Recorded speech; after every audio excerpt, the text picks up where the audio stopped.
Hi dear students, welcome to one more session of microbiology, and today we are going to talk about the bacterial photosynthesis. The basic process of photosynthesis, as we all know, involves the conversion of carbon dioxide to glucose by combining it with water and solar energy. And you can see that glucose as well as oxygen is liberated as a process of photosynthesis. So, two main important functions is being carried out by photosynthesis. The first one is the synthesis of the sugar or the food which is being needed for the microbe, as well as the second one is the synthesis of oxygen. And thereby, the carbon dioxide balance of the atmosphere is tried to maintain by the process of photosynthesis. Photosynthesis can be carried out in two main pathways. That is, it mainly consists of two steps. One is the light reaction, the second one is the dark reaction. In the light reaction, light energy is trapped and converted to chemical energy in the form of ATP and reducing power in the form of NADPH. And this energy, as well as this reducing power, uh, this energy primarily is mainly being used to fix carbon dioxide in the dark reaction, and it is used to synthesize the cell constituents in the dark reaction. The process of photosynthesis is mainly been associated with the plants. That's what we quite often learn. And we all know that the plant photosynthesis mainly takes place in the organelle called the chloroplast. And within the chloroplast, they have a grana. Okay, there is a thylakoid as well as the stroma. And within the thylakoid, the light reactions are being carried out where water combines with light energy and it is resulting in the formation of oxygen. And at the same time, ATP is being formed, that is a chemical energy, and NADPH is being formed as a reducing power, and this constitutes the light reactions. And during the dark reactions, what happens? The energy which has been formed as a result of the light reaction is being utilized by the Calvin cycle during the dark reaction, and carbon dioxide is getting fixed to form sugar. This is the basic process of photosynthesis which normally happens within a plant. But the process of photosynthesis in plants do not end over here. It mainly continues also with a electron transport chain. In the light reaction, you can see that when water is being split to oxygen, uh, there also forms some protons and electrons are also being liberated. And these electrons will pass through a series of electron carriers within the thylakoid membrane, and the process of ATP synthesis happens by a non-cyclic photophosphorylation process. Non-cyclic means there is no cyclic process. Uh, it's just the opposite of cyclic. Okay. And photophosphorylation is a process where ADP combines with inorganic phosphate to form ATP. So the process of light reaction of photosynthesis also involves what? A series of electron carriers. And this mainly happens within the what? The thylakoid membrane, and it mainly consists of three complexes: the photosystem 1, the cytochrome BF complex, and the photosystem 2. So the first now the photosystem 2 is called the P680, whereas the photosystem 1 is mainly called as a P700. Now why is it called so? It's mainly because they absorb the wavelength of light in that particular nanometer. So photosystem 2 will absorb light of P of 680 nanometer, and photosystem 1 will absorb light of P of 700 nanometer. Not P, sorry, 700 nanometer. So that's the reason why it is being called so. So when water is being split, it forms oxygen and protons. The P680 is a one will also absorb photons. And during this process, electrons are being liberated, and P680 gets excited, and further on, it transfers these electrons through a series of electron carriers like pheophytin. Then it also have the quinone molecule, and it moves on in between to plastoquinone, the plastoquinone, and then you have the cytochrome BF complex. After the cytochrome BF complex, it moves to plastocyanin, and from plastocyanin, it moves to the photosystem 1, and photosystem 1 consists of the P700 moiety, and that also gets excited. It moves through the iron sulfide molecules, and A refers to chlorophyll A over here, and it goes to ferredoxin, and what happens? NAD is converted into NADPH. And during this electron transfer also, you know that simultaneously a proton motive force is being created, and the protons will get shifted from the thylakoid lumen to the stroma. And as a result, what would happen? The process of photophosphorylation would also be happen. So, during the process of plant photosynthesis, you can see that the liberation of oxygen is also happening, and the formation of ATP is also being happening. And water is a source of electrons, and the oxygen evolving complex produces a oxygen. Now, let's move on to the next process called the bacterial photosynthesis. Bacterial photosynthesis is similar to the plant photosynthesis in some aspects, but of course there are some variations too. And in this process, the chemical energy is being formed, like light energy is converted into chemical energy, and various bacteria like cyanobacteria, purple and green bacteria, halobacteria, etc. These are all mainly been involved in the photosynthesis process, and carbon dioxide and water and light energy is combined, resulting in the formation of glucose, oxygen, and water. If you go to count the bacterial photosynthesis, you can see that similar to the plants, almost half of the photosynthesis of the earth is carried out by microorganisms. Though we mainly consider the plant photosynthesis, the bacterial photosynthesis equally is responsible for the photosynthetic volume of the on the earth. And a diverse group of photosynthetic microbes do play an important role. You can see that bacteria, as I told, cyanobacteria, green sulfur bacteria, green non-sulfur bacteria, green purple sulfur bacteria, heliobacteria, acidobacteria, they all carry out photosynthesis. And even eukaryotic, like you have multicellular, green, brown, red algae, unicellular protists like euglenoids, dinoflagellates, and diatoms, as well as archaea, mainly of the halophile groups, also carry out a photosynthesis. So, the process of carbon dioxide fixation as well as photosynthesis is being equally contributed by the microbes as compared to the plants also. Now, let's go into the details of bacterial photosynthesis.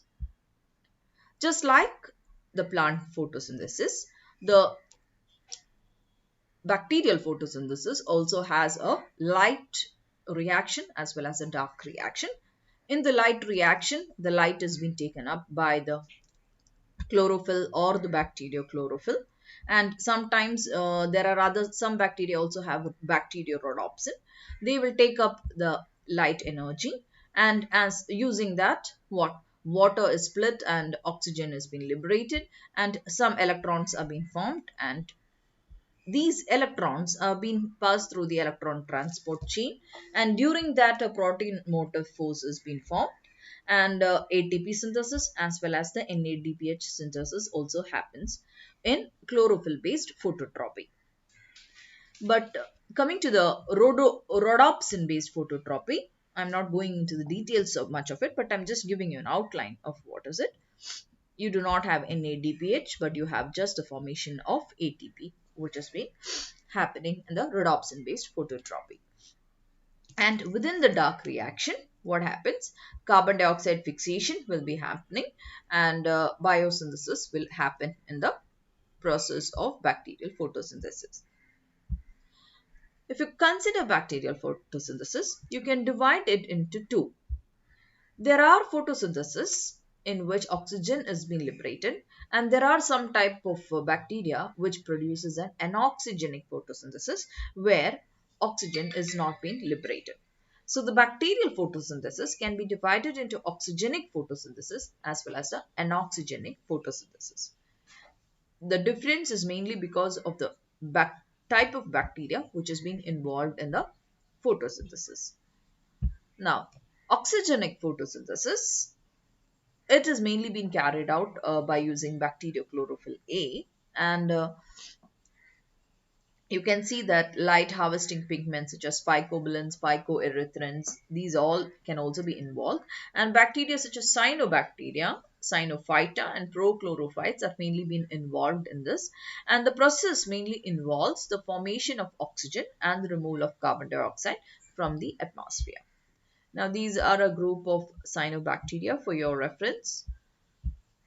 And in the oxygenic photosynthesis, just like the plant photosynthesis, we have two different photosystems, the P700 as well as the P680. But here we have a cyclic as well as a non-cyclic photophosphorylation process happens when ATP has to be generated. The both photosystem 1 and photosystem 2 are involved in the non-cyclic photophosphorylation, but only the photosystem 1 participates in the cyclic photophosphorylation. And the oxygen evolving complex that extracts electrons from water contains manganese ions and the substance Z, which transfers electrons to the photosystem 2 in the reaction center. Now you might get confused, what is the cyclic and non-cyclic? Okay, let me just depict this. Now, if you have a P700 over here, I mentioned over earlier why it is called P700 and all, so I'm not going to the details. In the process of oxygenic photosynthesis, which has been carried out by cyanobacteria as well as eukaryotic algae, you can see two photosystems. If photosystem P680 is being involved, it will absorb the light of 680 nanometer, and you can see that the oxygen evolving complex will break down water and convert it into oxygen and protons, and electrons will be liberated. These electrons are being taken by P680. It becomes excited. It transfers the electrons to pheophytin, quinone, plastoquinone, the cytochrome BF complex, plastocyanin, and gives it to P700, and P700 gets excited. It transfers it into bacterial chlorophyll A, iron sulfide complex, then it moves to ferredoxin, and sometimes the pyridine nucleotide reductase or the FAD is involved, and NADP plus is converted into NADPH plus, NADPH2. This is the process of non-cyclic photophosphorylation, and associated with this electron transfer, the process of what? ATP synthesis will also happen by the process of what? By the involvement of the ATP synthase enzymes. But consider a case in which P700 is being first involved. In some cases, what happens when P700 gets excited, it by accepting electrons, it might transfer its electrons with chlorophyll A, iron sulfide complex to ferredoxin, and then it moves through the cytochrome B again to plastoquinone. And so you can see the dotted lines over here. So the pathway might sometimes be deviated, and it will move from ferredoxin to plastoquinone by cytochrome B. Then a cyclic process will continue. Of course, ATP synthesis would also happen here. So this process is referred to as a cyclic photophosphorylation. So in oxygenic bacterial photosynthesis, we have both cyclic and non-cyclic photophosphorylation, because unlike the normal pathway or the non-cyclic photophosphorylation, another cyclic process or the cyclic photophosphorylation also does happen within the process of bacterial photosynthesis. So when the photos, that's what, let me just explain it to you for your reference. In the cyclic photophosphorylation, when the photosystem 1 antenna transfers light energy to P700, P700 absorbs the energy and it is changed into an excited state with a very negative reduction potential, and P700 will become excited, and the high energy electron is being transferred to a specific acceptor, that is bacterial chlorophyll A, then to the iron sulfur moiety, and then it is transferred to ferredoxin, and then it either moves in either of the two react directions, that is either this way or this way. If it goes this way, it is called the cyclic photophosphorylation. And the pathway is termed cyclic because the electron from P700 returns to P700 after traveling through the photosystem electron transport chain. And the proton motive force, which has been utilized during this formation, is mainly being used for what? ATP synthesis. And this process is called cyclic because photophosphorylation, it's because electrons travel in a circle and ATP is being formed. And note that in the cyclic photophosphorylation, only the photosystem 1 is being involved. Whereas in the non-cyclic photophosphorylation, you can see that both of the photosystem 1 and the photosystem 2 is mainly being involved. And P700 absorbs lights and donates electrons to ferredoxin as before. And in the non-cyclic route, the reduced ferredoxin reduces to NADP, that is NADP is converted into NADPH. So that's what in the non-cyclic one.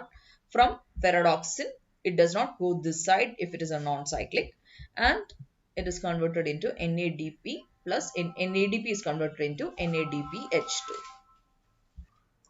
Hope so you're clear with the oxygenic photosynthesis. I have mentioned only the light reaction of oxygenic photosynthesis.